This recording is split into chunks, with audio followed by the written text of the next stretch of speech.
गुजरांवाला सरकारी डॉक्टर्स और अमले की अक्सरियत प्राइवेट क्लिनिक्स और निजी अस्पतालों में ड्यूटियां देने में मसरूफ है। Government emergency health centre peoples के डॉक्टर्स और अमले का ड्यूटी से गायब रहना मामूल बन गया। नाइट शिफ्ट ड्यूटी पर मामूर उमर फैसल और दीगर इवनिंग नाइट शिफ्ट अमला प्राइवेट क्लिनिक और निजी अस्पतालों में अशराफिया कमाने लगा।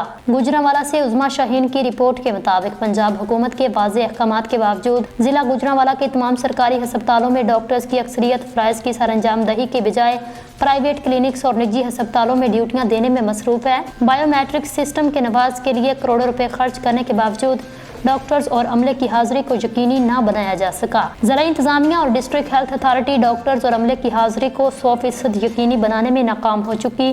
ज़राए के मुताबिक government emergency health centre peoples colony में नाइट शिफ्ट ड्यूटी पर मामूर उमर फैसल और दीगर इवनिंग नाइट शिफ्ट अमला फोटो सेशन करवाते ही ड्यूटी से गायब हो जाते हैं, अपने प्राइवेट क्लिनिक और निजी अस्पतालों में अशराफिया कमाने लगते हैं। डॉक्टर्स और अमले का ड्यूटी सर अंजाम न देने की वजह से रात गए इमरजेंसी हेल्थ सेंटर में आए मुख्तलिफ बीमारियों में मुब्तला मरीज इलाज मुआलजा के लिए प्राइवेट अस्पतालों का रुख करने पर मजबूर हैं। ताहम मरीज और लवाहिकीन ने वज़ीर आला पंजाब से इल्तमास की है फौरी नोटिस लेते हुए डॉक्टर्स और अमले की हाजिरी को यकीनी बनाया जाए और तमाम तर ज़रूरी अद्वियात की दस्तयाबी को भी यकीनी बनाया जाए।